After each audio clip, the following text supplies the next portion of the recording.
지난번에 그 7쪽 하단까지, 하단 한글까지 했거든요. 7쪽 하단 한글까지 했는데, 이제 오늘은 그 한문서부터 이제 쭉 할 거거든요. 그러니까 우선 저는 전번처럼 번역된 한글을 한번 읽어보고요. 또 한문을 보겠습니다. 8쪽 상단 첫째 줄 한글에 보시면 그때 시방 부처님이 각각 오른손을 펴서 금강장 보살의 정수리를 만지시었다. 정수리를 만지자 금강장 보살이 삼매에서 일어나 일체 보살 대중에게 말씀하였다. 불자들이여, 모든 보살의 원은 잘 결정하여 혼잡하지 않고 볼 수 없으며 광대하기 법계와 같고 끝없기 허공과 같아서 오는 세상이 끝날 때까지 이르며 모든 부처님 세계에 두루하여서 일체 중생을 구호하며 일체 부처님의 호념함이 되어 과거, 미래, 현재 여러 부처님의 지혜인 지에 들어가느니라. 이렇게 이제 설명을 하고 있거든요. 이제 여기에 이제 해당되는 그 한문이 이 시에 시방제불이 각신우수하사 각각 오른손을 펴사 이렇게 되는데, 뭘 했느냐? 마 금강장 보살정 하였나니라. 각각 시방의 모든 부처님이 똑같이 오른손을 전부 펴서 금강장 보살의 그 머리 정수리, 머리의 맨 꼭대기에 있는 정수리를 만져주셨다. 이야기거든요. 그러면 이제 이것은 무엇을 말하는 것인가? 이제 가피를 주는데 또 이 구가피, 말씀으로 이제 주시는 가피가 있고, 의가피라고 그래가지고 마음으로 주는 가피가 있는데, 여기서는 이제 신가피라고 그래서 몸으로 주는 가피를 뜻하는 겁니다. 그러니까 부처님이 금강장 보살을 격려해 줄 때 마음으로 금강장 보살이 이런 설법을 한다. 마음으로 이제 턱하니 가피를 주시고, 그 다음에 이제 말로 너는 참 훌륭하고 뜻이 있고 뜻이 있다. 말로 이제 가피를 주시는데, 여기서는 직접 몸으로 손으로 이제 가피를 주시는 거예요. 그래서 손이라고 하는 것은 보살펴 주는 거죠. 또 머리라고 하는 것은 가장 중요한 부분 아닙니까? 그래서 보살펴 주시는 그것도 이제 오른손은 움직이는 손이거든요. 아주 또 오른손은 굉장히 중요한 손이죠. 그래서 이제 오른손으로 그 머리를 만져주신다. 그러니까 이것도 말이에요. 이 하나 중요한 겁니다.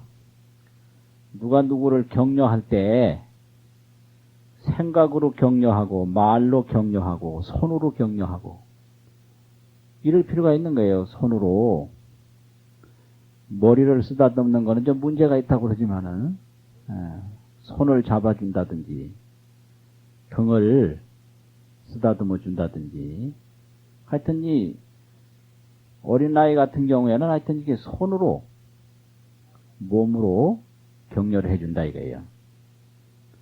이제 말로 해주고, 이제 중요한 건 삼매, 정신, 그 마음으로 하는 게 아주 중요하지요. 그래서 신구의 삼업을 통해서 가피를 주시는 것을 여기서 말한다. 이렇게 그 인도에 천친보살, 세친보살이라고 하는 보살 있지 않습니까? 그분이 이제 화엄 십지론을 지었는데 그 화엄 십지론에서 그렇게 해석을 하고 있습니다. 그래서 신구의 삼업으로 부처님이 가피하시는 내용이다. 이런 얘기죠. 그게 이제 마정리에 정수리를 어루만져서 끝내매 이 금강장 보살이 종삼매기하야 삼매로부터 일어나서 보고 일체 보살 중언하되 일체 보살 대중에게 보고라고 하는 것은 널리 말씀을 해서 언급을 하기를 제 불자야 모든 불자야 제 보살이 원이 선 결정하며 모든 보살은 특징이 뭐냐?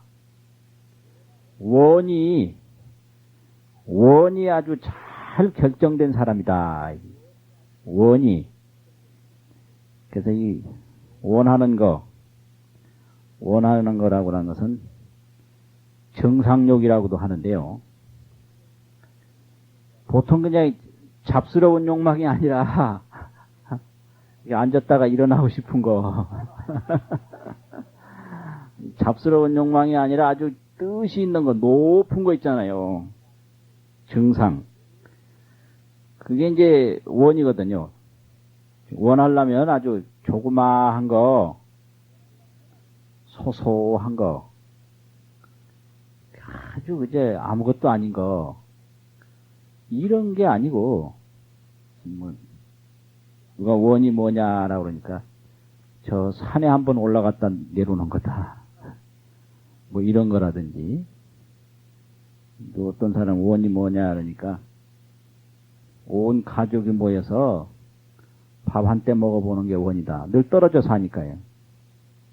그 먹어보면 뭐 하노 그러니까 하여튼 먹어보고 싶다. 뭐 이제 이런 거 있잖아요.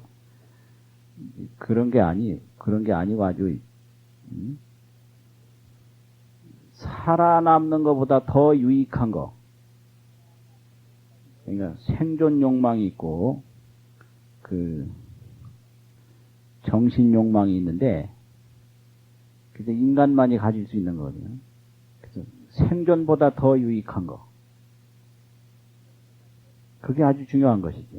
그래서 생존 가치와 의미 가치가 있는데 생존, 살아남는 것보다 더 의미가 있는 거, 그런 걸 이루는 게 이게 원이에요.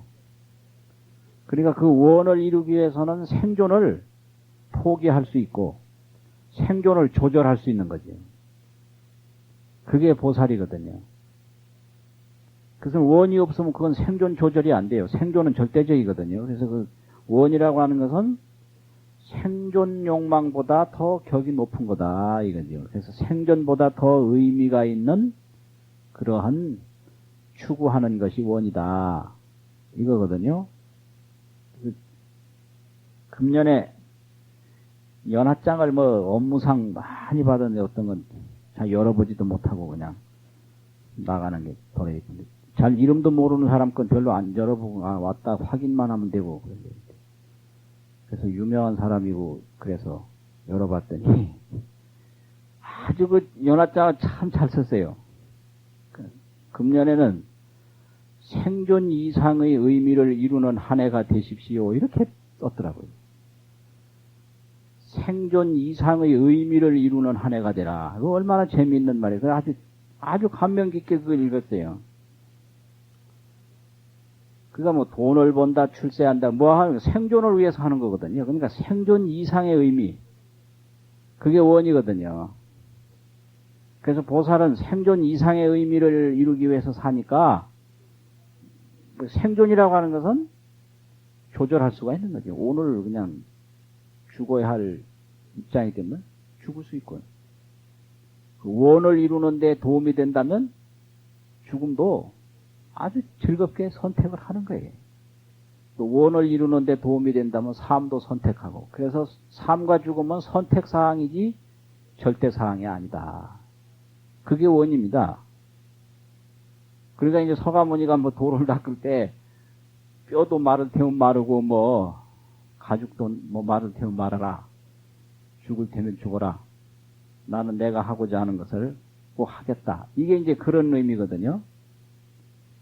근데 이제 원이라고 하는 것은 결정이에요. 결정. 원은. 그래서 원이 잘 결정되며 무잡이며 이게 섞인 게 없어요. 이것저것 뒤섞이면 또 안 되거든요. 그래서 불가견이며 그 원이 보통 사람이 또 볼 수가 없다. 그게 이제 원의 특징이지. 또 광대가 여 법계하며 그 원이 넓기가 온 우주와 같다. 구경이 가장 높고 가장 숭고하기가, 구경이라고 하는 건 아주 최고로 높은 거 그 구경이라고 하지 않습니까? 구경열반, 가장 높은 열반. 그 구경 높기가 허공과 같으며 언제까지 가느냐? 진 미래제하며 미래의 세월이 끝날 때까지 계속된다 이 말이죠. 미래제가 다하며 또 변 일체 불찰하야 일체 부처님 나라에 전부 두루시 다 가득 차서 구호 일체 중생하며, 이게 보살의 원이죠. 일체 중생을 구제하고 보호하며 우리 일체 제불 소호하야 일체 제불을 깨서 소호라 잘 지켜주시는 대상이 되어서, 호라고 하는 거는 이제 보호해 주신다, 지켜주신다 이거거든요. 그래서 부처님이 지켜주시는 우위라고 하는 것은 대상이 된다. 그래서 호 그러면 지키는 거고, 소호 그러면 지켜주는 대상. 이러죠. 그래서 능소라는 말이 있는데, 능할 능자는 능이 하는 주체고, 소는 이게 이제 그 지킴을 받는 대상. 그래서 소호 그러면은 보호를 받는 대상이고, 호 그러면 보호하는 주체고, 그런 뜻이거든요. 그래서 일체제불이 보호해주는 대상이 되어서, 왜 일체중생이 보호를 하겠는가? 부처님의 그 뜻을 보살이 대신 수행하기 때문에 부처님에게 중요하게 느껴지니까 그런 거죠. 부처님에게 중요하게 느껴지니까 죄불의 소호, 보호를 받는 대상이 된다, 이런 얘기죠. 그래가지고 어떻게 되느냐? 이 보살의 이 경지라고 하는 것은 과거 미래 현재의, 과거 미래 현재, 이게 이제 3세 아닙니까? 과거 혈의 미래 현재의 제불의 지지에 들어가나니라. 여기 이제 3세 제불이거든요. 이것이 과거세, 현재세, 미래세. 그러니까 요거는 이제 쉽게 말하면 과거, 현재, 미래의 제불 이 말인데, 반야심경에서 말하는 3세 제불이란 소리예요. 쉽게 말. 그래서 3세 제불은 뭐냐? 그 지혜지자, 땅지자가 아주 이게 십지의 핵심입니다. 지지. 지혜의 세계에, 지혜의 경계에 들어간다. 이게 이제 십지입니다. 그래서 십지라고 하는 것은 요 지혜의 세계를 열로 나눈 거다, 이런 얘기죠. 그래서 이걸 100으로 나누면 100지가 되고 1000으로 나누면 1000지가 되는 거죠. 근데 요 핵심 본질은 요게 지혜거든요. 지혜. 그러니까 이제 불교는 일체 우주와 인간 만물을 해결하는 핵심이 지혜예요. 지혜 하나 가지고 다 해결하는 거거든요. 그럼 문제가 어디서 나왔느냐? 어리석음. 어리석음, 어리석을 치자. 또 무지, 지혜가 없는 데서, 또 비지, 지혜가 아닌 데서부터 모든 문제가 생겼다. 이게 불교예요. 그래서 불교는 모든 문제를 해결하는 그 근본 본질이 지혜다 이거지. 그러니까 이 화엄경이라고 하는 것이나 뭐 다른 거나 그 본질은 어리석음의 세계에서 지혜의 세계로 가는 길이지 다른 길이 아니거든요. 그래서 이것은 이제 지지에 들어간다 이렇게 되거든요. 그래서 십지는 그 근본 본질로 보면 지지지요. 지혜의 경지, 지혜의 세계, 지혜의 단계, 또 지혜의 여러 가지 그 펼쳐지는 내용. 그걸 이제 땅지자에다가 비유한 거 아닙니까? 그러니까 이제 중생은 그럼 어디서 사느냐? 지혜가 아니고 생각 속에서 살아요. 생각 속에서. 전부 자기 생각 속에서 살고 있는 거예요. 그래서 그 생각에서 벗어난 사람이 그걸 보면요, 전부 다 우스워요.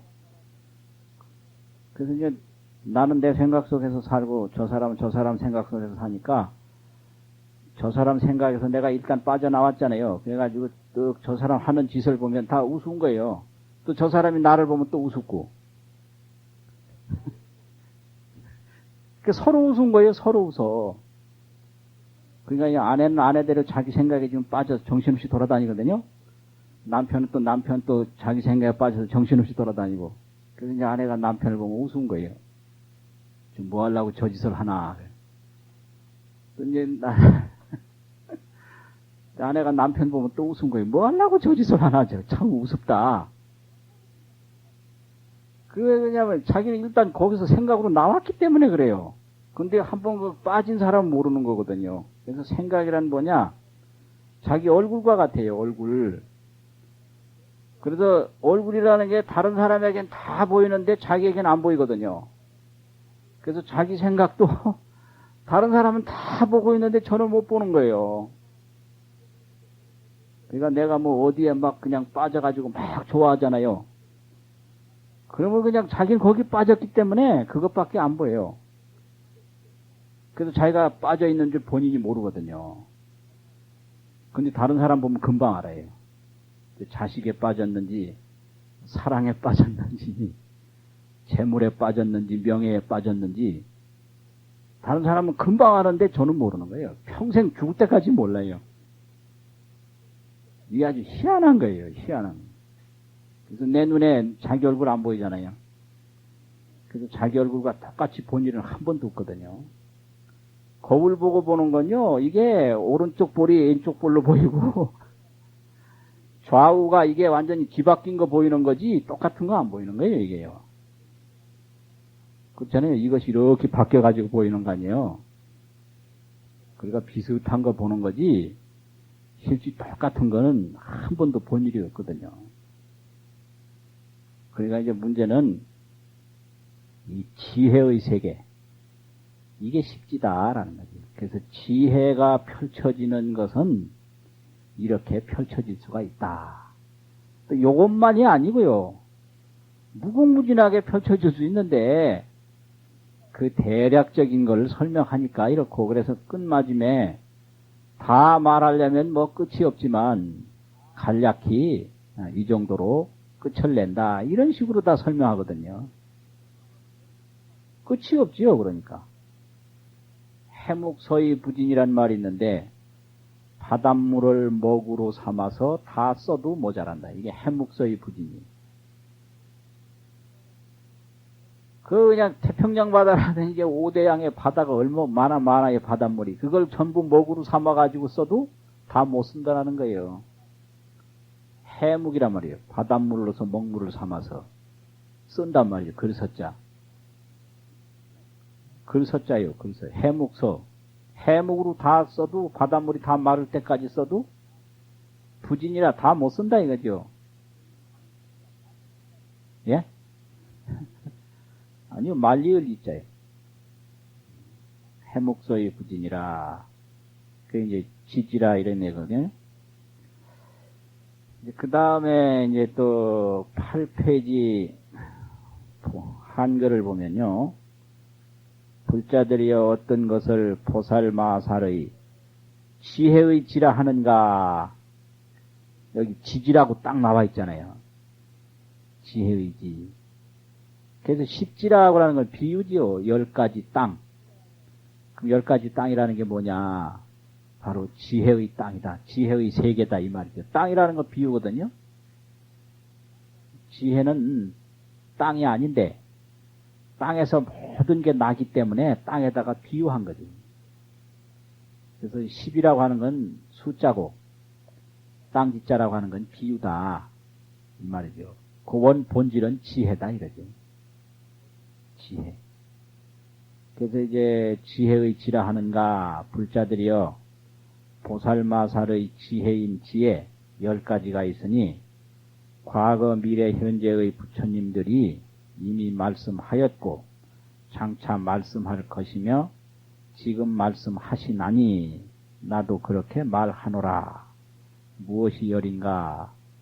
하나는 환의지, 둘은 이구지, 셋은 발광지, 넷은 염해지, 다섯은 난성지, 여섯은 현전지, 일곱은 원행지, 여덟은 부동지, 아홉은 선해지, 열은 법운지이니라. 그 위에 이제 한문이 바로 이 내용이거든요. 불자야 하등이의 보살마살의 지지요. 무엇이 보살마살의 지혜의 땅, 지혜의 경지가 되느냐? 불자야, 보살마살의 지지가, 지혜의 경지가 유 10종하니 10가지 종류가 있으니 과거 미래 현재의 재불이 이설하며 당설하며 금설하며 이미 말씀하였으며 당설 앞으로 마땅히 말씀하실 것이며 금설하며 지금도 말씀하고 계시며 아역 여시설 하나니라. 나도 또한 이렇게 과거 부처님들, 현재 부처님들, 미래 부처님들처럼 말하나니라. 하등이 의식고 무엇이 열이냐? 일자는 환의지요. 이걸 첫째는 이래도 되고요. 하나는 해도 되고, 둘은, 첫째는 환의지요. 환이라. 이 중생의 생각의 세계에서 지혜의 세계로 들어가면 첫째 기쁨이 나타나거든요. 환이라는 거. 이제 두 번째는 생활이 맑아져요. 그게 이구지예요. 기쁨의 단계에서 윤리적이고 도덕적으로 변하게 돼요. 그래서 정신이 성숙하면 도덕적으로 돼요. 그래서 굉장히 이게 도덕적이지 못하다고 하는 것은 정신이 성숙하지 못해서 그래요. 그래가지고 이게 이제 동양에서는 도덕이 발달하고 서양에서는 논리가 발달하는데 그래서 이 논리와 도덕 이게 아주 문제거든요. 그래서 이제 산업이 발달하려면 기술. 그래서 인간이 필요한 것이 기술과 논리예요. 이 논리라고 하는 것은 이제 정신으로 모든 그 인간 생활에 판을 짜는 거거든요. 논리라는. 그리고 자기 정당성을 또 주장하는 무기고. 그래서 이 세상에 이제 가장 중요한 것이 기술, 논리, 도덕. 그런데 거기서 이제 아주 성숙해지면 다 도덕적으로 변하게 되죠. 그래서 논리를 아주 체계화 시켜놓은 것이 전부 법 아닙니까? 법. 법이라고 하는 것은 논리가 있어야 되거든요. 그래서 지금 전문사회라는 게 계속 법적인 분쟁이 자꾸 불어나는데 그거는 이미 도덕이 멀어진다는 얘기죠. 그래서 이제 법령을 보면요. 무슨 법이 그렇게 많은지 굉장해요. 그 법이 많다라는 건 뭐냐 그러면은 법을 어겨서 사람들이 처벌을 많이 받았다는 이야기거든요. 그게 도덕하고 점점 멀어진다는 거예요. 그럼 왜 도덕하고 멀어지는가? 이 정신이 미성숙하기 때문에 도덕을 외면하는 거예요. 그래서 정신이 자꾸 성숙하게 되면 그게 법이 필요가 없죠. 그 논리가 필요 없는 거예요. 그래서 옛날에 저 할머니 할아버지들이 결혼하실 때 성도 모르고 그냥 결혼한 일이 많은데 그게 어리석어서 그러냐, 그게 아니에요. 도덕적으로 결혼을 하는 거지 논리적으로 한 게 아니다. 요즘에는 호적동본 다 떼어보고 과거에 결혼한 경력이 있는가 없는가 이거 살펴봐야 되거든요. 또 건강진단서까지 떼오라고 그러면 또 앞으로 재산관리까지 전부 계약서까지 쓰고 그러다가 이 재산관리 문제로 파혼하는 경우도 있거든요. 재산을 누가 관리할 거냐. 그러니까 아내 되는 사람이 아주 수입이 높은데 시집에서는 그냥 몽땅 다 시집에서 다 관리하려고 그래요. 그 말이 돼요, 그래, 그게. 그렇죠. 말이 안 되는 거지, 그래. 그 말이 안 된다. 그런 경우가 어디 있어요. 왜 벌기는 왜 키워놓기는 친정에서 다 키워놨는데 데려다가 그 사람 버는 것까지 왜 다 가지려고 그러냐. 말이 안 되는 거 아니에요. 그게 합의가 안 돼. 그럼 우리 뭐 결혼 못한다. 헤어진다 이 말이죠. 이게 얼마나 이게 이 법적으로 하는 게 비도덕적이냐라는 거죠. 그리고 또 이제 유지는 하되 아내는 아내대로 반드시 비자금이 있거든요. 남편은 남편대로 비자금이 있고. 왜 그러냐면 이게 서로가 공개하면 이게 이제 또 잘 안 맞는 거예요. 그래서 이제 완전히 가정 결산을 한 집안으로 완전히 통일해서 하되 그건 명분만 그래 놓고 이제 비자금은 약간씩 관리해야 편하다는 거예요. 근데 어느 사무실에 도둑이 들었는데 그 집안에는 비자금을 놓을 데가 없어서 사무실에서 숨겨놨는데 아이 도둑이 얼마나 세밀한지 비자금을 전부 다 훔쳐갔네. 그래가지고 이 직원들이 그냥 억울해가지고 그걸 모은다고 얼마나 애를 먹었는데 하루아침에 그냥 이 도둑이 굉장히 세밀했대. 그래서 이 직원 비자금까지 샅샅이 다 훔쳐갔대. 그래가지고 아주 참 그냥 애먹었다고 그런 얘기를 듣고 했는데요. 그래요. 그러니까 환의지 다음에 이부지가 이거 맞는 거예요. 구라는 게 그게 이제 허물이단 말이죠. 그게 이제 죄악이고 허물이고 비도덕적이고 비윤리적인 거란 말이죠. 그 떼구자가.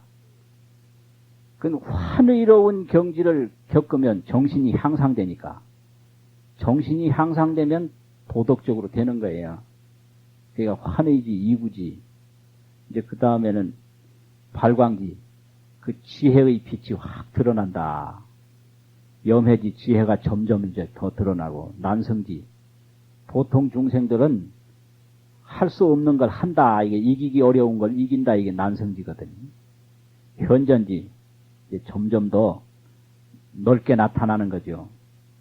원행지. 점점 멀리 실행하게 되고, 부동지. 전혀 이때부터는 동요가 없어요. 완전히 이제 흔들림이 전혀 없다. 이 말. 선해지. 이제 그 좋은 지혜가 완전히 이제 성숙해지는 거고, 법운지라고 하는 것은 이제 이타행은 다 이제 종결을 하고 완전히 구름에서 비가 내려서 모든 것을 좋게 만들듯이 완전히 법을 구름처럼 펼쳐서 감로수를 내려서 그 중생을 이롭게 하는 것으로서 만족을 삼는 그런 경지라고 해가지고 이걸 법운지라 이렇게 얘기를 하거든요. 그럼 이게 이제 뭐냐 그러면 이게 전부 지혜의 과정이고 지혜의 단계다 이 말이죠. 그 지혜는 이제 이렇게 펼쳐진다라고 하는 그런 겁니다. 그 다음이 이제 뭐냐면은 그 구쪽 상단이죠. 불자들이여 이 보살의 십지는 삼세 부처님이 이미 말씀하였고 장차 말씀하실 것이고 또 지금 말씀하시느니라. 불자들이여 모든 부처님의 국토에 계신 열애께서 이 십지를 말씀하지 않는 일을 나는 보지 못하였노라. 이게 아주 재밌는 말인데요. 누구든지 십지를 말씀하지 않는 부처님 못 봤다. 그러니까 이제 어떤 부처님이든지 어리석음으로 부처되는 분은 없다. 이걸 이야기하는 거지. 십지는 바로 지혜의 길인데 지혜의 길을 이야기하지 아니하는 부처님은 없다. 뭐 이런 거거든요.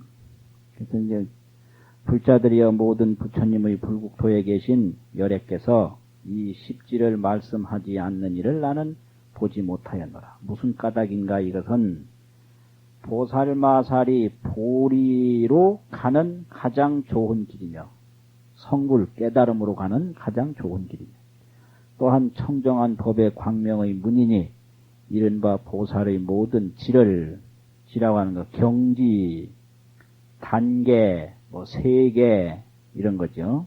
이를 분별하여 연설하는 것이니라. 불자야 이곳은 헤아릴 수 없나니 이른바 여러 보살의 증을 따르는 지혜인 까닭이니라. 수증지인데 증을 따르는 지혜라. 이거 번역이 조금 살펴봐야 되는데요. 이제 그 한문이 불자야 자 보살 십지는 삼세제불이 이설 당설 금설이니라. 불자야 아불견 나는 보지 못했다 이 소리죠. 아까 얘기한 뭘 보지 못했느냐. 유 제불국토에서 모든 제불국토에서 기중열애가 그 중에 계신 열애가 불설차 십지자 이 십지를 말하지 않는 분이 계신 것을 아불견 나는 보지 못했나니라. 그런 뜻이죠. 그래서 어떤 부처님이든지 다 십지를 말씀하셨다. 하이고요. 왜냐하면 차시 보살마살이 이것은 바로 보살마살께서 향보리 최상도며 향보리 최상도 보리에 나아가는 보리를 향해 나가는 가장 높은 길이다. 이렇게 되는 거죠. 또 역시 청정법 광명문이니 청정 지혜 세계로서 펼쳐지는 문이다. 청정법 광명문이라고 하는 것은 지혜의 세계에서 밖으로 나오는 걸 말하는 것이고 향보리 최상도라고 하는 것은 중생세계에서 지혜의 세계로 들어가는 길을 말하는 거지. 그래서 이 십지라고 하는 것은 부처님의 세계에서 중생으로 나오는 길도 되고 중생의 세계에서 부처님의 세계로 들어가는 길도 되는 거예요. 그래서 그것이 향보리 최상도, 또 청정법 광명문 그런 거죠. 그래서 향보리 최상도라 그러면 뭐라고 그랬죠? 중생의 세계에서 부처님의 세계로 가는 길이고 청정법 광명문이라 그러면 부처님의 세계에서 중생의 세계로 나오는 길이다 이 말. 그러니까 이 길은 보살의 길, 중생의 길, 부처님의 길 통하지 않는 길이 없다. 이거지. 그래서 지혜는 모두가 다 걸어가야 할 길이다라고 하는 그걸 이제 말합니다. 그러니까 이제 알고 보면 문제가 없어요. 지혜로 해결하면 문제될 게 전혀 없는 거예요. 지혜로 해결하면. 그래서 무조건 뭐를 이루려고 할 게 아니라 이걸 왜 이루어야 되는가. 그걸 알고 보면요. 이루는 데서 자유로워지죠. 또 무조건 안 하려고 할 게 아니라 이걸 왜 안 해야 되는가. 그걸 알고 보면 안 하는 데서 자유로워지고. 그래서 왜 불교에서 볼관자 있잖아요. 볼관자. 바를 정자. 바르게 본다. 바르게 보는 게 삼매인데 바르게 보면 다 해결돼요. 정관. 근데 이제 잘못 보는 데서 문제가 있는 거예요. 그래서 사견이라고 그러거든요. 사견. 팔정도에 보면 정견 그러잖아요. 정견. 괜히 막 욕심이 생기고 두려움이 생기고 그러는 게 그 집착과 공포가 왜 생기느냐? 잘못 보니까. 바르게 봐버리면 집착할 대상도 없고 두려운 대상도 없는 건데 잘못 봐서 막 그냥 집착하게 되고 막 무서워하게 되고 그 뭐 어릴 때부터 그 무섭게 보였던 사람은 나이가 많아도 무서워하더라고. 근데 그거 보면 아주 이상하더라고. 이상해. 그 어머니가 무섭다고 하는 사람이 있어요. 나 그 어머니가 왜 무서우냐 도대체. 우리 어머니는 워낙 힘이 없어가지고 어릴 때부터 아무것도 아니어서 그런지 어머니를 무섭다고 느낀 생각이 한 번도 없거든. 제 경우에는. 그래서 그때 그게 좋은 것 같아요. 어머니가 힘이 없어서 별로 해준 건 없지만은 어머니가 그 무섭지 않은 존재로 비춰진 거는 아주 잘한 것 같아요. 그 아버지도 무섭지 않고. 그런데 어떤 사람은 아버지를 되게 겁내는 사람이 있어요. 그 아버지는 늙었고 저는 젊었는데 왜 겁내냐 이 말이에요. 예? 아, 왜 겁낼 필요가 뭐 있어요? 지능도 젊은 사람이 더 활발하죠. 체력도 더 활발하고. 겁낼 이유가 아무것도 없는 거지. 그게 왜 겁을 낸단 말이지. 그리고 요새 중학생들 이래봐요. 오빠 부대라고 하는 애들 있잖아요. 가수들 찾아가서 오빠하고 그 오빠하고 관질일 일이 아니거든, 그게. 근데 그래 하는 거예요. 걔들은 편하게 그러지만은 어른들은 편하게 그러는 거예요. 그래서 뭘 잘못 보니까 그런다. 그건 하나의 빙산의 일각처럼 드러나는 거고, 드러나지 않는 쓸데없는 행위가 그게 중생의 행위예요. 그 희한하다고요. 그러니까 거기서부터 이제 깨달음의 길, 깨달음이라는 게 역시 지혜거든요. 지혜로 향하는 최상의 길이고 청정법으로서 또 광명을 드러내는 문이다. 문이니 이른바 분별연설 보살재진이라. 그것은 뭐냐? 바로 보살재지를, 보살들이 걸어가는 모든 그 경지를 해석하고, 분별이라는 여기서 해석이거든요. 해석이라고 하는 건 뭐냐? 나누는 거죠. 그게 풀해자 쪼갤 석자잖아요. 해석이. 풀고 쪼개고 해석. 분별도 역시 나누는 거란 말이죠. 연설, 설명하는 거거든요. 그래서 그런 길이 뭐냐면은 보살의 모든 경지를 분별하고 연설하는 것이니라. 소위 그러면 말해보자면 이런 뜻이거든요. 바로 말해보자면 이렇게 하는 것이다. 불자야 차천은 불가사이니 이 보살죄지 지혜의 이런 세계는 생각하기 어려우니 소위 보살의 수증진이라. 따라서 경지에 따라서 경우에 따라서 증득하는 지혜니라. 수증지 따라서 증득한다. 이 얘기죠. 증득이라고 하는 건 하나하나 체험하고 하나하나 실천하고 하나하나 성취하는 게 증득이죠. 증이라는 이 의미가. 그래서 이 십지를 이걸 수증지라 따라서 증득하는 지혜라 이러기도 하고, 이제 부처님을 말할 때 이게 구경이라고 이제 아까 얘기했죠. 부처님을 구경각이라고 그러면은 부처님은 어느 분이냐, 이제 구경이라고 아까 있잖아요. 구경의 깨달음을 얻은 분이다. 이렇게 말한다고 하면 이제 십지보살은 수분각이라, 이게 기신론에 나오는 얘기죠. 수분각.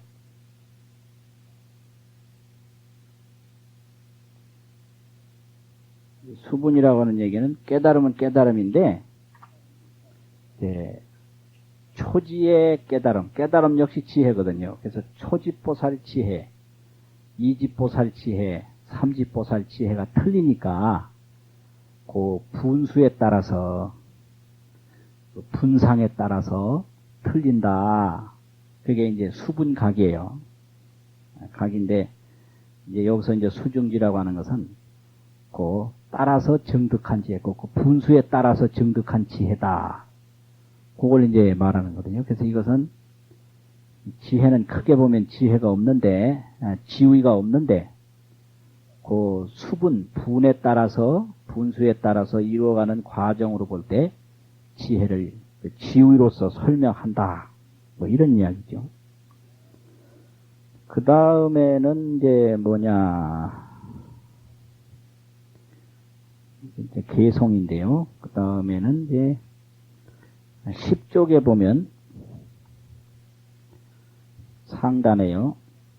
이때 금강장 보살이 이 보살 십지의 이름을 말하고는 잠자코 있으면서 다시 분별하지 아니하였다. 이때 모든 보살들은 보살 십지의 이름만 들었고 해석은 듣지 못했으므로 갈망하는 마음을 내어 이렇게 생각하였다. 무슨 인과 무슨 연으로 금강장 보살이 보살 십지의 이름만 말하고 해석하지 않는가? 해탈월 보살은 대중들이 마음으로 생각함을 알고 금강장 보살에게 개성으로 물었다. 여기까지만 이제 본문을 한번 보죠.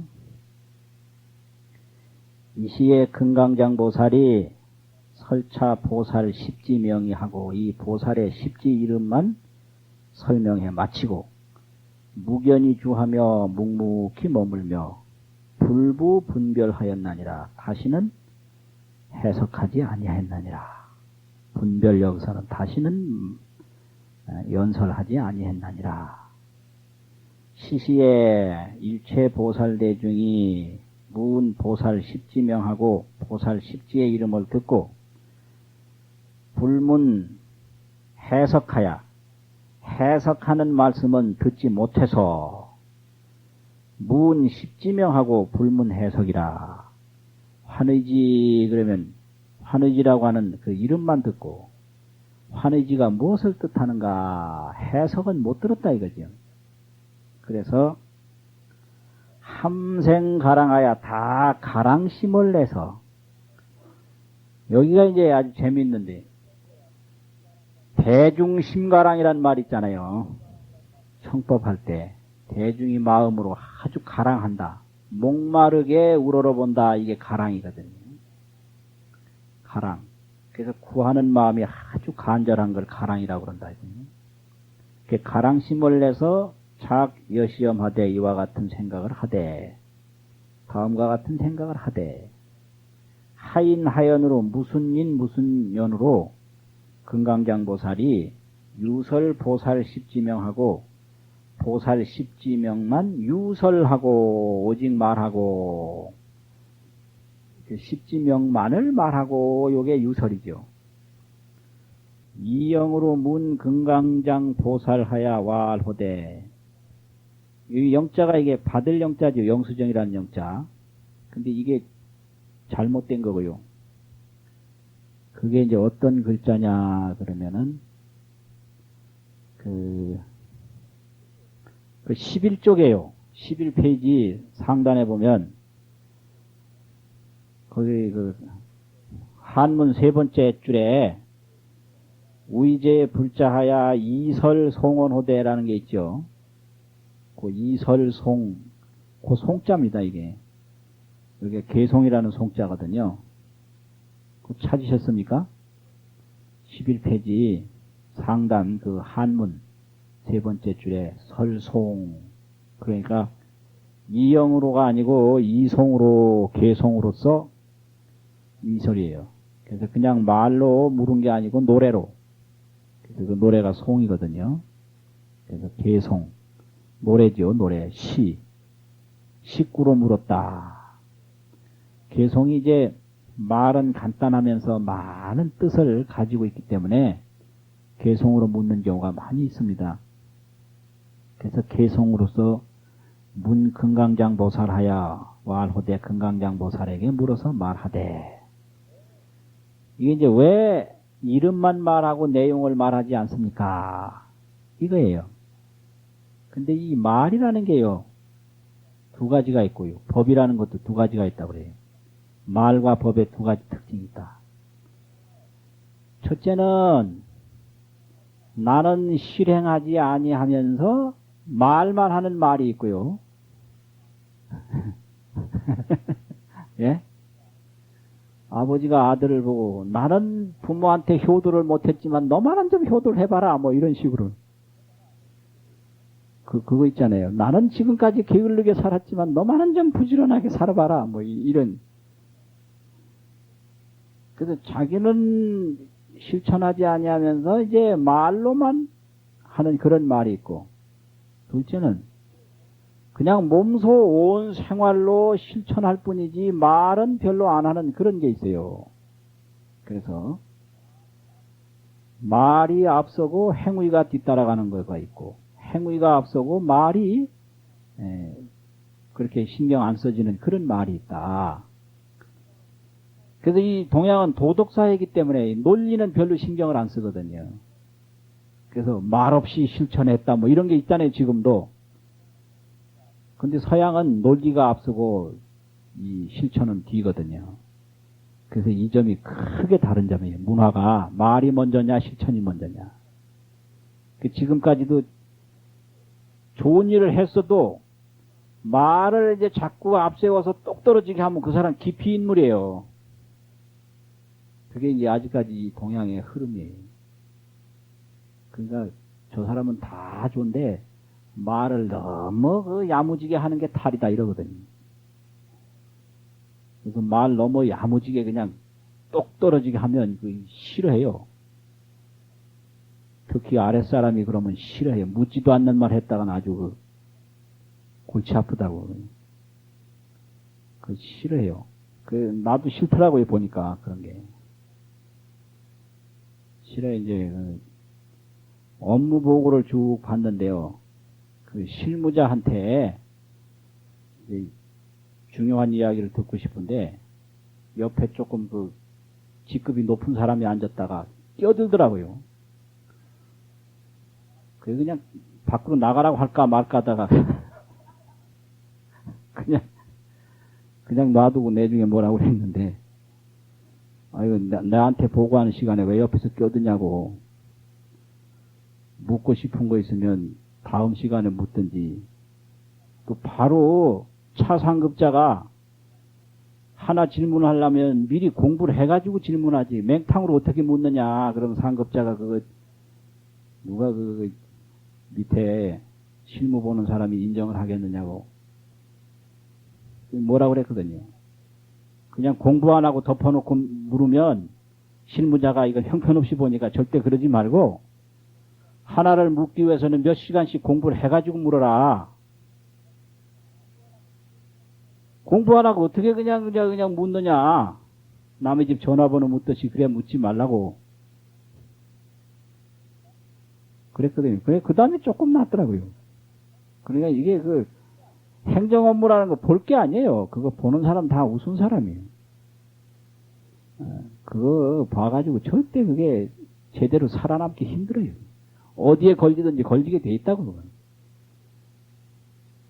그래서 공직에 있던 사람이 몇 년까지 안 불려다니면 그거 잘한 거예요. 자기 처리해놓으면 반드시 남거든요. 그게 공문서로 다 남아가지고 퇴직했다고 끝나는 게 아니고 그게 언제 불려갈지 몰라요. 그래. 그러니까 아주 그건 뭐 살얼음판이고 그 짓을 뭐 하려고 하겠어요. 그런데 옆에 사람 모르고 뭐 유명하다고. 절대 그런 게 아니에요. 그게 아주 우스운 거라.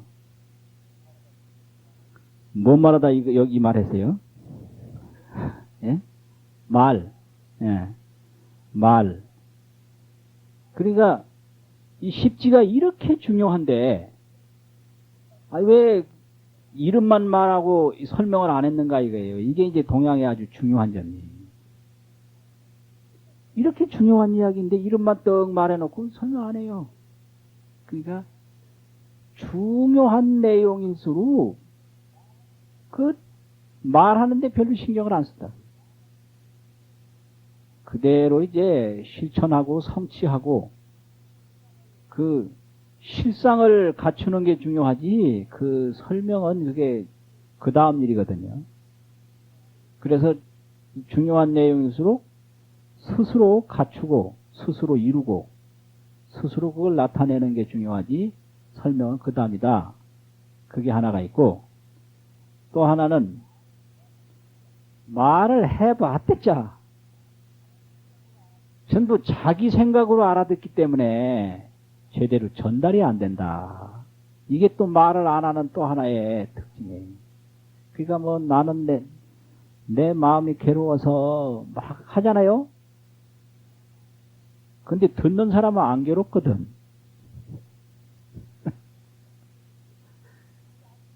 그 괴롭지 않은 사람에게 괴로운 얘기를 해봤자 역시 안 괴로운 걸로 알아들을 수밖에 없어요. 지혜로운 사람이 어리석은 사람에게 말해봤댔자 역시 어리석게밖에 알아들을 수가 없다. 이게 얼마나 이게 차원이 높은 겁니까? 그게. 그러니까 참 그게 아주 중요하더라. 그래서 어떤 사람은 뭐 이 얘기 참 자기 말만 하는 사람이 있어요. 쫓아내야 돼요, 그런 사람은. 자기 말만 하는 사람은 쫓아내야 됩니다. 그래야 알아요, 몰라요. 그러니까 여기서 보살은 말 안 했다 그러면 말 들은 사람을 딱 보는 거예요. 또 그 말하는 내용을 보고 이 내용은 앉으나 서나 오고 가고 그대로 이제 실천하는 게 이게 바로 이 내용이다 이거고 또 하나는 이걸 말했을 때 저 사람이 어떻게 받아들일까 그 들을 사람 먼저 파악하는 거죠. 그 다음에 하는 거거든요. 그러니까 먼저는 실천이고 둘째는 들을 사람에 대한 파악이고 세 번째 가서 이야기를 한단 말이에요. 근데 실천도 없이 누가 듣는지 알지도 못하고 해버리면 이거는 아주 의미가 없는 거다 이거거든요. 그런데 이제 그 말을 해달라 하는 걸 개송으로 얘기했다고 그랬잖아요. 그 개송이 이제 어디냐면은 그 10페이지 하단 네 줄씩 된 거 그거거든요. 그 개송을 보십시다. 해탈월 보살은 대중들이 마음으로 생각함을 알고 금강장 보살에게 개송으로 물었다. 무슨 일로 깨끗하게 깨달으시고 염과 지와 공덕을 갖춘 이로서 가장 묘한 지의 이름 말만 하시고 힘이 있어도 해석하지 않으십니까? 모든 사람 근성이 결정되었고 용맹하여 겁약하지 아니하거늘 무슨 일로 십지 이름 말만 하시고 우리 위해 해석하지 않으십니까?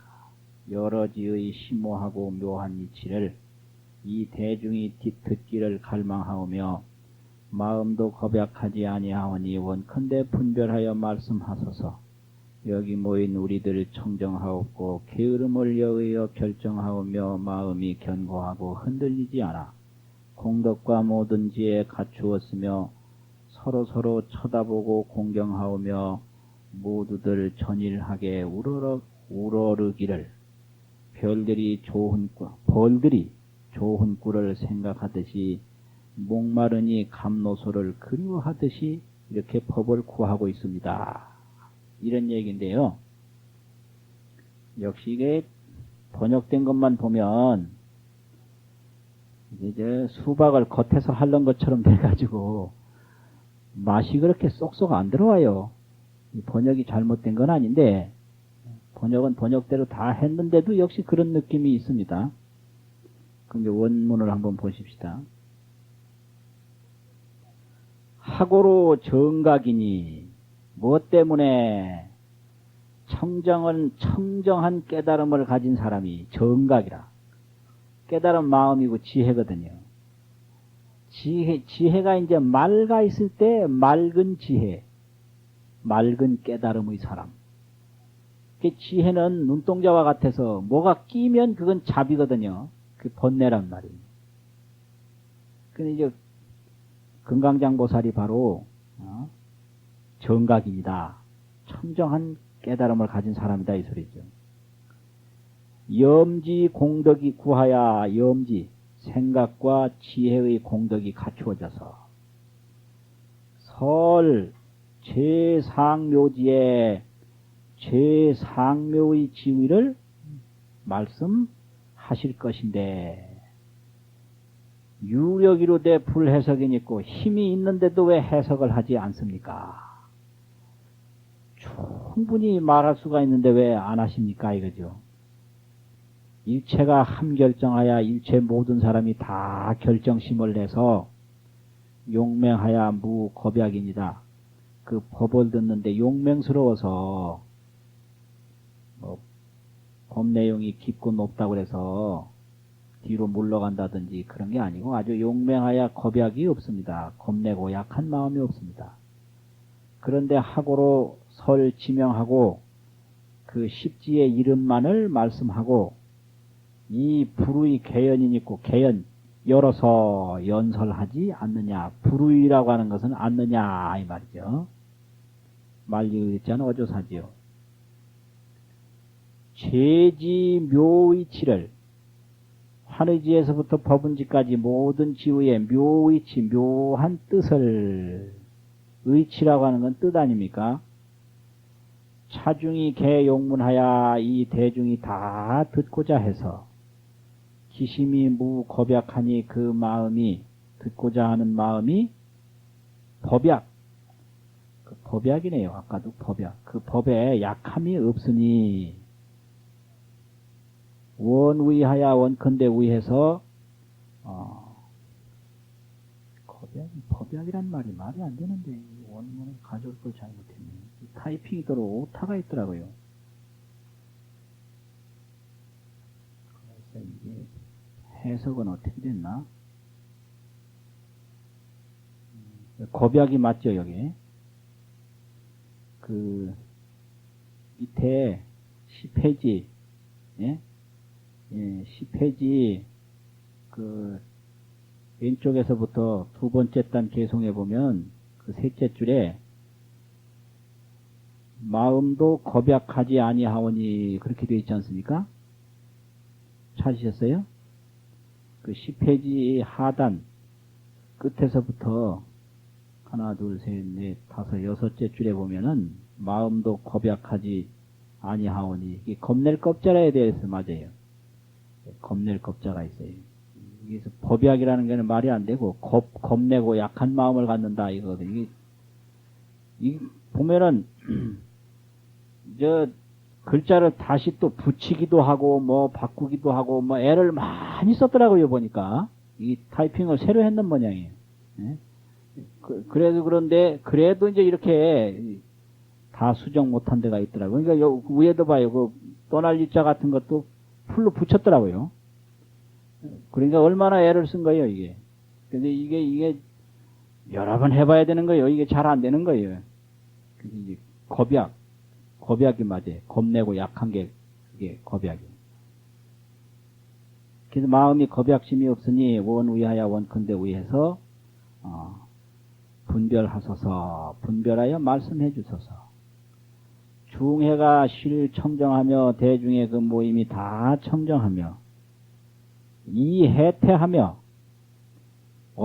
게으른 생각을 다 여의었으며 엄결하며 아주 장엄하고 청결하며 능 견고부동하여 견고부동이라는 게 아주 신심 믿는 마음이 아주 결정적이고 철저한 것을 말하는 거죠. 견고부동이라는 것을 견고해가지고 동요치 아니해서 이건 신심을 말해요. 신심이라는 건 결정심이거든요. 그래서 신심이 확고하면 그걸 견고부동이라고 그래요. 그래서 능히 견고부동해가지고 구공덕지혜 하나니다. 공덕의 지혜를 갖추었습니다. 그래서 상시하고 서로 이 금강장보살을 보고 함 공경하여 서로 다 공경해서 일체가 실전황후되 일체 모든 이들이 다 오로지 우러러보되 뭐와 같이 우러러보느냐. 아주 멋진 번역인데 여봉염 호밀하며 여갈사 감론이다. 봉염 호밀이요 갈사 감노라. 여봉, 봉이 벌봉자지요. 염 호밀하며 좋은 꿀을 생각하는 것과 같으며 여갈, 목마를 때 사 감노, 감노수를 생각하는 것과 같습니다. 봉염 호밀이요 갈사 감노라 이런 뜻이에요. 벌이 돼봤나? 이게 재밌어요. 벌이 돼봤나? 벌이 오로지 이제 꿀벌들은 꿀만 찾아서 다니잖아요. 다른 생각은 없다 이거지. 그래서 법을 구하는 이 구도자가, 구법자가 꿀벌이 꿀 찾아서 돌아다니는 것처럼 그렇게 하는 게 이게 구법자의 자세다 이거죠. 그러니까 이제 금강장보살로부터 법을 듣고자 하는 사람이 바로 이 꿀벌이 꿀을 찾듯이 그렇게 듣고자 하고 목마를 때 감로수를 생각하듯이 그렇게 듣고자 한다. 이런 얘기죠. 그래서 아까도 가랑이란 말이 있었잖아요. 가랑. 목마르게 아주 우러러본다. 이게 전부가 이제 십지품 이런 데서 나온 말이거든요. 그 다음에 또 뭐가 있느냐면은 11페이지요. 그 하단에 그때 큰 지혜 있고 두려움이 없는 금강장보살이 이 말을 듣고 모인 이들의 마음을 즐겁게 하려고 불자들을 위하여 개송으로 말하였다. 보살들이 행하는 십지의 일은 가장 높고 부처님의 근본이심에 드러내고 분별하여 설명하기란 으뜸가고 희유하여 매우 어렵고 미묘하고 심오하여 보기 어렵고 생각을 여의었고 마음을 초월해서 부처님의 경계를 내는 것임에 듣는 이 아득하여 의혹하리라. 12쪽입니다. 12쪽. 들으려는 마음이 금강과 같고 부처님의 성한 지혜 깊이 믿으며 마음자리 아는데 내가 없어야 이렇게 수승한 법 능히 듣나니 허공에 그려놓은 그림과 같고 공중에 부는 바람 모양과 같아서 부처님의 지혜가 이와 같음에 분별거나 보기가 매우 어려워 부처님의 지혜가 가장 거룩해 헤아릴 수 없음을 내가 아나니 세상 사람 이 이치 알 리 없기에 잠잠하고 말하지 아니하노라. 이렇게 이제 돼 있거든요. 이제 이 개성을 보면은요, 이 시에 대지무소의 금강장보살이 이렇게 돼 있어요. 대지무소회란 말이 참 또 멋진 이름이에요. 큰 지혜로서 두려움이 없는 분이다. 지혜가 크면 두려움이 없습니다. 모든 두려움은 무지에서 생기는 거예요. 모든 두려움은 무지에서 생깁니다. 두려울 것이 이 세상에 하나도 없습니다. 그러니까 대지가 되면 무소해가 돼요. 그러니까 아까도 얘기했지만 겁낸다고 하는 거 가만히 보면 겁낼 게 하나도 아니에요. 겁을 내는 거예요. 대지무소해.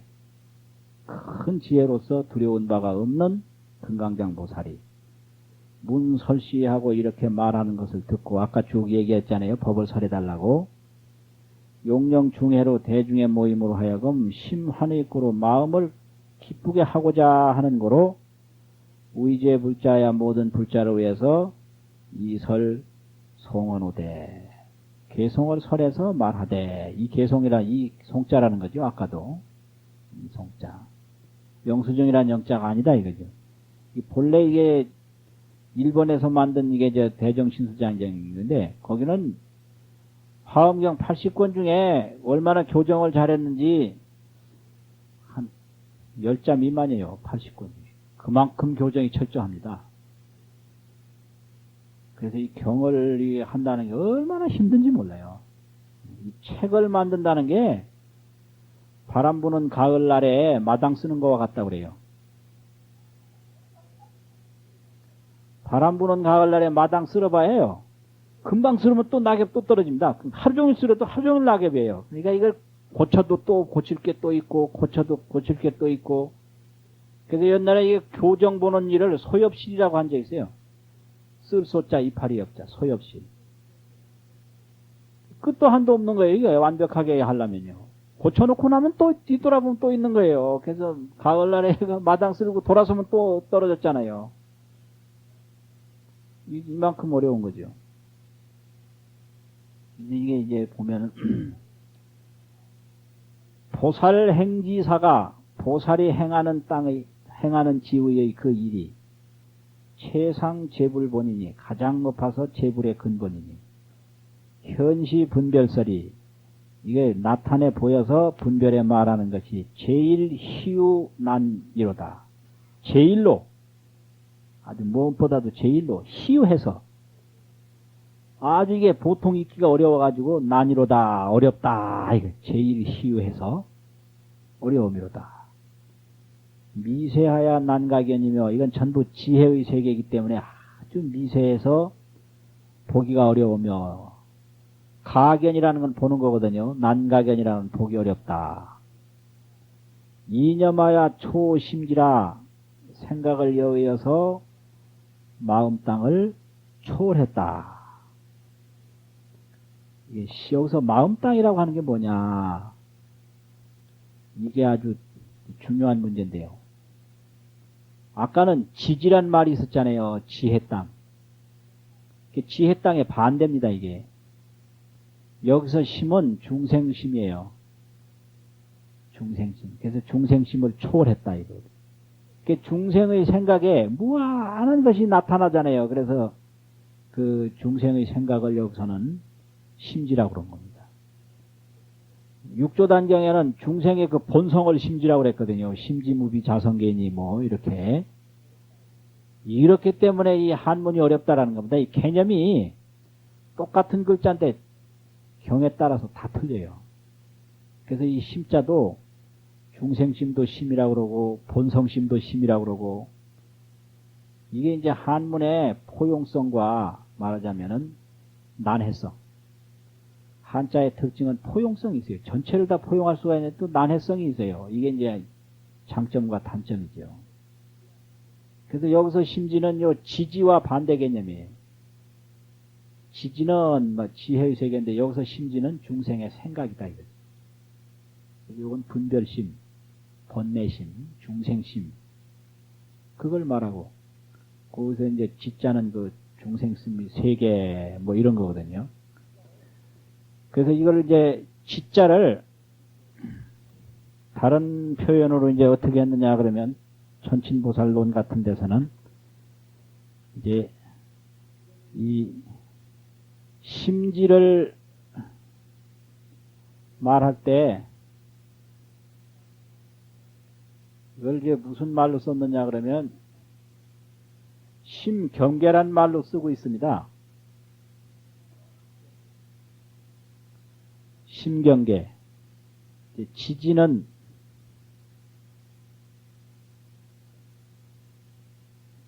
지경계.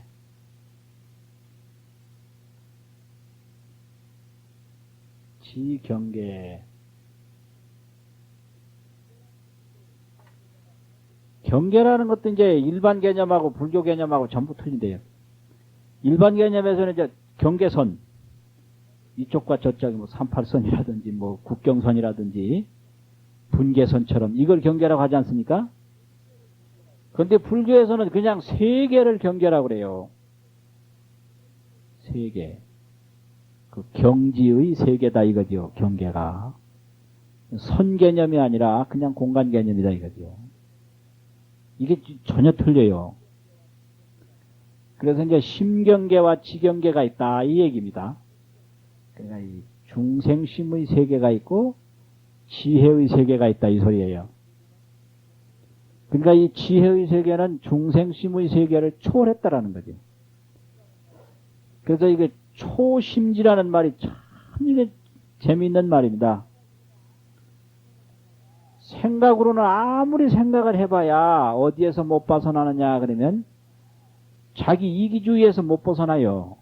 모든 생각은 이기주의로 통하거든요. 그게 생각의 한계입니다. 모든 생각의 구조는 자기를 이롭게 하는 쪽으로 돌아가게 돼 있어요. 그러니까 뭐 성인 군자고 뭐 나이가 많고 어리고 뭐 남자고 여자고 전부 생각한다면 이기주의로 근본을 삼고 있는 거예요. 뻔한 거예요. 그러니까 볼 게 없어요. 아, 무슨 생각이든지 결국은 자기 좋게 하려고 한 거다. 그거 알고 들어가야 돼요. 그게 생각의 한계예요. 그 모든 생각은 아집에 근거를 두고 있다. 이게 알면 돼요. 그러니까 그냥 경을 보면 그렇게 미리 안 속죠. 그러니까. 말은 어디서 나오냐? 생각에서 나오는 거고. 그럼 지혜쯤 이제 가야 도덕적이고 자비고 이게 이제 지혜라는 거죠. 그러니까 같은 선행을 한다고 해서 똑같은 게 아니라 생각으로 하는 선행이냐 지혜로 하는 선행이냐 성격이 틀린 거예요. 이제 생각으로 하는 선행은 형태는 선행인데 내용은 역시 자기를 위한 선행이 될 수 있거든요. 어디 투자하듯이 그렇잖아요. 우리 시장에 가서 물건 사듯이 어디 주식 사듯이 뭐 어디 그런 거 있잖아요. 그 분명히 형태로는 주는 건데 내용으로는 더 많은 걸 얻으려고 하는 행위다 이 말이죠. 그런데 이제 지혜로서 하는 것은 그게 아니다. 물이 아래로 흐르듯이 하는 게 맞다 하기 때문에 하는 거지. 무슨 생각으로 계획해서 하는 게 아니다. 그게 이제 그래 틀려요. 그래서 중생의 자비와 보살의 자비와 부처님의 자비가 틀린 거예요. 그래서 중생의 자비는 자기를 위한 자비고 보살은 나도 이롭게 하고 다른 사람도 이롭게 자리 이타하는 자비고 부처님의 자비는 자리는 없어지고 자기를 이롭게 하는 건 없어지고 오로지 이타만 있는 게 부처님의 자비예요. 그것도 이제 그 마찬가지 형이 도와주는 거하고 어머니 아버지가 도와주는 거는 근본적으로 틀리거든요. 그 형이 도와주는 건 이제 부모한테 칭찬 들으려고 도와주는 거고 그렇잖아요. 부모가 도와주는 건 자기 자식이니까 도와주는데 근데 그까지는 좋은데 남의 자식은 또 안 도와주거든. 그게 중생의 한계 아닙니까? 그러면 그 부모는 다 좋다 그게 아니에요. 내 자식에게만 좋은 게 부모지 그게 중생의 한계거든. 그 남의 자식은 왜 안 돕나? 결국은 내 자식이니까 돕는다 이거지. 그러니까 내가 나를 돕는 거지 사실은 자식을 돕는 게 아니다. 그걸 그렇게 명확하게 모르죠. 자식 사랑은 바로 내가 나 사랑하는 거다. 그게 중생의 한계 아닙니까? 내 남편이니까 뭐 잔소리하지 남의 남편 잔소리 안 하거든? 그러니까 남편한테 잔소리 하는 건 결국 나한테 하는 거다. 그게 중생의 한계 아닙니까? 근데 그런 거를 넘는 게 초심지라는 거예요. 그래서 모든 생각은 아집과 이기주의에서 벗어나지 못한다. 그 경지를 넘어가는 거. 그런 생각을 여의어가지고. 그런데 이것은 그 십지가 출생불경계라 부처님의 세계를 만들어내는 거다. 이렇게도 해석을 하는데요. 60권 화엄경에서는 또 종불지해출이라 이 십지가 부처님의 지혜로부터 나왔다 이렇게 또 설명을 해요. 그래서 이 역자에 따라서 이게 틀려요. 경도. 여기서는 이제 미래로 설명한 거예요. 이 십지는 미래의 부처님을 만들어내는 행위다. 이게 바로 출생불경계, 부처님의 경계를 출생시키는 거다 이런데요. 이제 그 60화문경에서는 그렇게 번역을 안 하고 종불지해출이라 부처님의 지혜로부터 이게 나온 거다. 이게 아주 참 재미있거든요. 나온 것이니 문자가 실미혹이로다. 이렇게 이제 생각의 세계를 넘어선 것인데 생각으로 이해를 하니까 미혹해진다라는 거죠. 듣는 이가 다 미혹합니다. 지심이여 건강하여 마음가짐이 건강과 같아서 심신불성지하며 부처님의 훌륭한 지혜를 깊이 믿으며 지 심지의 무아하야사, 그 심지 생각세계의 무아를 알아야 중생에게 마음속에서 항상 가지고 있는데 그 마음 속에 있는 무아, 그 중생은 생각으로 아집을 집착하잖아요. 그 아집을 집착하는데 사실 나가 없거든요. 그 심지의 무아를 알아야만 능문차 승법으로다 능히 이 훌륭한 법을 들을 수 있습니다. 그러면 이 십지의 이 훌륭한 법은 뭐와 같으냐? 지혜의 세계라는 게 말이에요. 정말 이게 생각으로 볼 때 오묘한 건데 뭐와 같으냐? 참 멋진 비유인데 이게 아까 그 뭐 복념홈이라고 갈사감로라고 이것도 비유로서 멋진 설명이잖아요. 이거는 이제 법을 구하는 비유고 여기서는 이제 지혜를 비유한 비유입니다. 지혜라고 하는 것은 여 공중체화하며 여 공중풍상이라 멋진 말인데 체화라고 하는 것은 공중에 채색으로서 그림 그린 게 체화죠. 허공에다가 여러 가지 색감을 가지고 그려놓은 그림과 같다. 이게 공중체화예요. 그림을 허공에 그렸다 이거예요. 허공에. 허공에 그린 그림과 같아 이 지혜라는 게.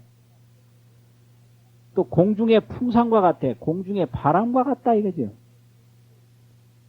허공에다가 그림을 그렸는데 이게 그린 사람은 다 아는 거예요. 그게 못 보죠. 근데 바람이 분명히 이제 나무를 움직이거든요. 근데 눈에 안 보이잖아요. 그래서 지혜라고 하는 건 가장 멋진 비유가 공중풍상입니다. 허공의 바람이에요, 지혜라는. 그 눈에는 안 보이지만 사람들을 움직이거든요. 그래서 바람이 눈에는 안 보이지만 나무를 움직이지 않습니까? 멋진 비유예요. 그래서 이 사람의 그 지혜가 나타날 때 그것은 마치 공중풍상이라 허공의 바람과 같다. 바람과 같음이라. 모니지도 여시하야 서가모니의 지혜도 이와 같아서 분별하되 심난견이로다. 이걸 말을 하더라도 심히 보기가 어려움이로다. 안염하니 내가 생각하니 불지혜가 최성이며 난사이라 가장 훌륭하며 또 생각하기 어려움이라. 세간에서 무능수하니 세간에서 받을 리가 없다. 능수라 받을 만한 사람이 없다. 생각으로는 안 받아지는 거지. 없으니 무견이 묵묵히 불설이로다. 무견히 내가 말하지 않는다. 이렇게 이제 이게 금강장 보살의 답변입니다. 그래서 이렇게 중요한 법문일수록 쉽게 말하지 않아요. 보물일수록 깊이 들어있거든요. 그래서 시장에 함부로 돌아다니는 건 보물 아니에요. 그렇지 않습니까? 그런 뜻에서 내 자신도 이게 법을 자꾸 설하면 안 되는데 안 되는 거예요. 아이 중요한 보물 보세요. 다 깊이 들었잖아요. 그 비장품이라고 하지 않습니까? 비장. 아주 비밀스럽게 저장을 한다고. 그 금강장보살도 말해달라고 했을 때 이야기를 하죠. 그냥 안 한다. 이 굉장히 중요한 뜻이 있어요. 들을 준비도 없는 사람에게 말해봤자 소용이 없는 거예요. 이게 아주 참 재밌는 거거든요. 그래서 여기서 법을 구하는 사람의 마음은 벌이 꿀을 찾는 것과 같이, 목마를 때 물을 찾는 것과 같이 복념, 호밀, 갈사, 감로, 이게 구법자의 마음이고, 그 참 지혜의 세계라고 하는 것은 공중체화요 공중풍상이라. 허공에 그려진 그림과 같고 허공 속의 바람과 같은 것이 지혜다. 근데 이제 허공의 바람이라는 것은 눈에 안 보이지만 모든 것을 다 자라나게 하잖아요. 그게 지혜예요. 그러니까 어떻게 함부로 말할 수가 있겠느냐, 이렇거든요. 그렇다고 해서 이제 또 청하지 않고 말면 경이 안 되잖아요. 그래서 또 얘기해서 이제 설법을 하니까 십지품이 성립이 되는 겁니다. 오늘은 여기까지만 하시죠.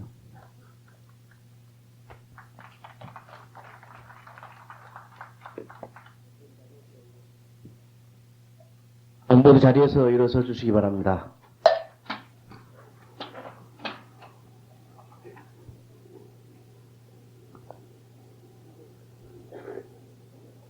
우리도 큰 스님께 법을 설해 주십시오 하고 참으로 많이 매달렸던 것 같습니다. 큰 스님께 오늘 감사의 배려 올리도록 하겠습니다.